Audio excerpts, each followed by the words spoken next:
Allô, crash test en direct. Je viens de l'ouvrir, première gorgée.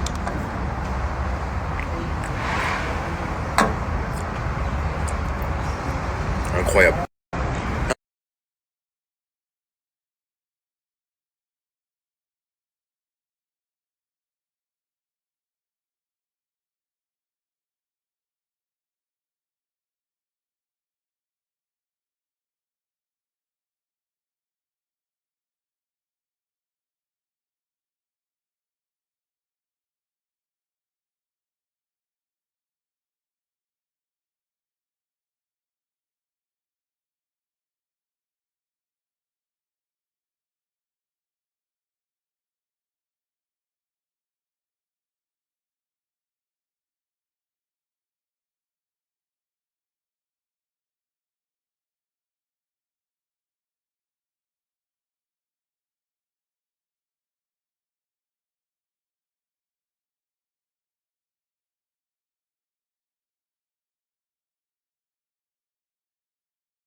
Bon, ça y est, je suis remonté. J'ai fini le ménage plus ou moins aussi. Parce qu'il y a plein de trucs, en fait, j'arrive pas à les enlever, je comprends pas. Et une amie à moi, qui a le Cobalt, et elle m'a dit, wesh, c'est une dinguerie. C'est une dinguerie.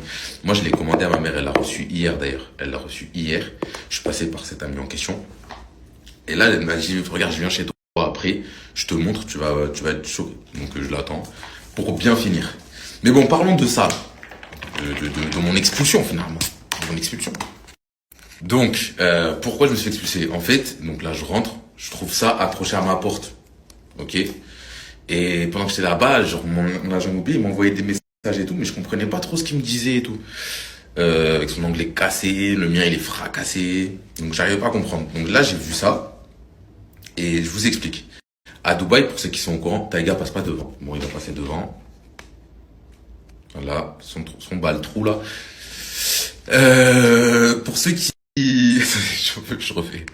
Vous savez, à Dubaï, les loyers, ça se paye à l'année. Ok, ça se paye à l'année. Moi, quand j'ai eu cet appartement il y a 3 ans, je l'ai eu à un prix de fou. Je l'ai eu à un prix de fou. Mais là, et moi, je me suis toujours bien entendu avec ma proprio, j'ai toujours payé à l'année, j'ai toujours tout réglé en temps et en heure et tout. Et là, en fait, vu que c'était la 3e année, je lui ai demandé, genre, est-ce que ça l'a dérangé? Parce qu'à ce moment-là, j'avais besoin de faire en 3 fois, en 3 chèques et tout. Elle m'a dit, non, pas de souci, de toute façon, l'appartement, tu fais comme tu veux, moi j'ai toujours confiance en toi. Elle m'a dit ça, genre, tu en prends soin comme si c'était le tien, t'as toujours été réglo et ça, patron, je l'appelle jamais, je la dérange jamais. Bon, Taïga, il décide de repasser, tu commences à me gaver, tu descends, voilà. Du coup, elle me dit, ouais, t'inquiète, tranquille et tout. Et en fait, le truc, c'est que moi, comme j'ai dit, il y a 3 ans, je l'ai eu à un prix de fou. Mais maintenant, le marché, il a évolué. Maintenant, il vaut le double. Mais il y a une loi qui, en fait, elle peut pas m'augmenter. Dans la loi, elle peut pas m'augmenter, elle peut m'augmenter de 2% chaque année. Ok? Ou sinon, elle me vire tout simplement et elle met quelqu'un d'autre. Euh, du coup, là, elle se dit, wesh, ton appart, il vaut le double de ce que moi je loue. Et là, elle est à la gorge. Elle veut le vendre. Elle m'a dit, ouais, je vends mon appartement et tout. Est-ce que tu le veux à 1,6 million de dirhams? Elle veut à peu près 400 000 euros. J'ai dit non. Elle revient une semaine après. Est-ce que tu le veux à 1,4 million? J'ai dit non. 1,3 million? J'ai dit non. 1,2 million? La go, elle veut absolument se vendre. Mais en fait, pourquoi je vais acheter un appartement ici? Moi, alors que je suis en train d'acheter un appartement, genre, mieux. Genre mieux, mais pour le mettre en location. Genre moi, je m'en fous de louer. Je m'en fous de louer, de ça, de vivre dans un appartement où je loue, je m'en fous. J'en achète à côté pour que ça soit les miens et je les mets en location, en fait, tu vois, tout simplement. Et à ce prix-là, j'ai dans les trucs qui sont en train de construire à Dubaï, comme je vous montre à chaque fois, c'est des trucs luxe, bref, qui sont beaucoup mieux que celui-ci. Mais celui-là, il est bien parce qu'il est grand. Bref, on s'en fout de ça. Euh, donc moi, je refuse de lui acheter. Ben la go, elle a fait quoi? Écoute, elle a fait quoi? Elle m'a envoyé une lettre. Elle m'a dit j'ai besoin de 2 chèques. Elle m'a dit j'ai besoin des 2 chèques qui manquent. Et ensuite t'as jusqu'à telle date pour quitter l'appartement. J'ai dit mais attends. Tu crois que je vais te payer les 2 chèques alors que je vais me tirer? Donc là j'ai donné un chèque qui est valable jusqu'à décembre. Je vais rester ici jusqu'à décembre. Et en fait, elle veut me virer pour enlever tout et le mettre à la vente, genre qu'il puisse avoir des visites, etc., etc. Mais pas de souci. Mais je vais jamais te donner les 2 chèques.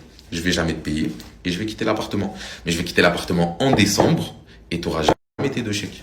C'est ça que je lui ai dit. Je lui ai dit français. Tu veux me virer parce que tu veux mettre ton appartement en vente et parce que si. Déjà, dans la loi, il faut que tu me préviennes un an à l'avance. Dans la loi de Dubaï, il faut que tu me préviennes un an à l'avance. Donc, il n'y a pas de je veux tes 2 chèques. Les 2 chèques, je suis censé te les donner un en décembre et un en avril. Je commence même pas à inventer ici.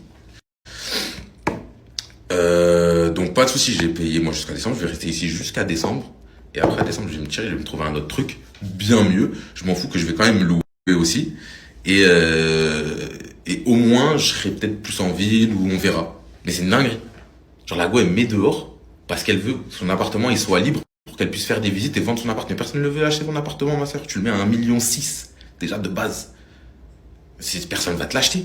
Et elle m'envoie des trucs en mode, oui, mais regarde combien il vaut. Oui, mais regarde, mais je m'en fous, moi, combien il vaut. Je le veux pas. Je te paye ton loyer et fin. Bref. Donc, elle m'a envoyé Dubaï courte, carrément, Dubaï courte, pour me dire, t'as tel, genre, en gros, il te reste tel date, tel mois dans l'appart et après, il faut que tu le libères. Pas de souci. Et vous voyez le dressing et tout, parce qu'elle veut tout garder. J'avais un ancien proprio, ok, qui a vendu à ma proprio là. Mais ma proprio, elle l'a acheté avec le dressing, elle l'a acheté avec tout. Je vais rien lui laisser, je vais tout prendre. C'est bon, elle veut jouer à la conne, je vais tout prendre. Donc voilà, ça c'était pourquoi je me fais expulser. Alors que en plus je suis jamais dans cet appartement, vous voyez très bien, je suis là juste pour dormir. Donc en vrai, autant, je vais trouver un truc mieux, avec peut-être plus de chambres et tout, au moins quand il y a ma famille et tout qui veut venir, enfin s'il veut venir un jour, il peut venir chez moi, etc. Genre cousine, genre j'ai la flemme, franchement j'ai la flemme. J'ai la flemme, donc je vais voir, je vais rester ici jusqu'en décembre. Et en vrai, je peux rester ici jusqu'à septembre, si je veux, j'ai signé dans le contrat. Mais si je reste jusqu'à septembre, je suis obligé de lui donner 2 chèques et je vais plus lui donner d'argent. Je vais lui donner de l'argent là jusqu'à décembre, je lui ai donné. À décembre, je me tire. C'est la vérité. Qu'est-ce que je fais? Je fous la hagra, je me tire, je m'en fous, je veux pas d'histoire. On fait quoi? On fait... Ensuite, deuxième truc, parce que là, il est sous mes yeux. Dans l'avion, là, j'ai lu ce livre. Bon, je l'ai pas fini. J'en suis exactement à... Attendez. J'ai fait le pli, là, quelque part. Ah, j'en suis à la page 233. Bon, il y a au total 400 pages, mais ça s'appelle Le roman de Gaza. Genre, c'est un gars qui... C'est un Français, je crois, en plus, ouais, Olivier Sartori. Olivier Sartori, un jeune humanitaire français, voilà, idéaliste, a été envoyé en mission à Gaza. C'est un livre de fou. Ça s'appelle Le roman de Gaza, de Pierre Dupont-Taravel. Je lis jamais de livres vraiment, j'en lis quelques-uns, j'ai lu des livres à l'école et tout. Mais celui-là, je voulais vraiment le lire et il est incroyable de le lire. Il s'appelle Le roman de Gaza, je l'ai trouvé du conflit israélo-palestinien. Genre, ça explique vraiment, vraiment tout. C'est une dinguerie. Le roman de Gaza. Et ensuite, troisième truc, le plus important en fait finalement, on est le 11 octobre, c'est l'anniversaire de ma petite sœur. Vous savez même pas comment elle me manque.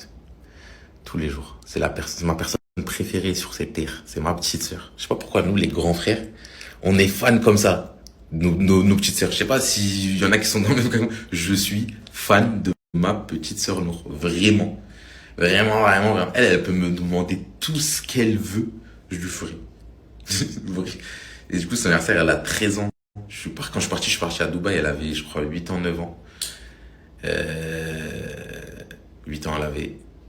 Et franchement, elle est tellement gentille. C'est la petite sœur la plus gentille du monde, je vous jure. Vous la connaissez de toute façon, Nour la star. C'est la petite sœur la plus gentille du monde. Donc, je veux que vous souhaitez tous bon anniversaire à Nour. Je veux que tout mon snap là, il va souhaiter bon anniversaire à Nour.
Avec de nombreux morceaux de biscuits et des tourbillons de sang s'affrontent de plaisir.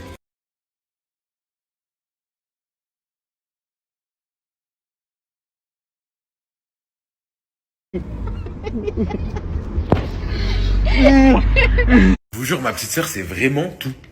Alors, je sais pas comment vous expliquer. J'ai mon petit frère, j'ai mon grand frère, je les aime, laisse tomber.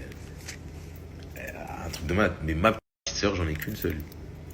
J'en ai qu'une seule et en plus, c'est la plus petite.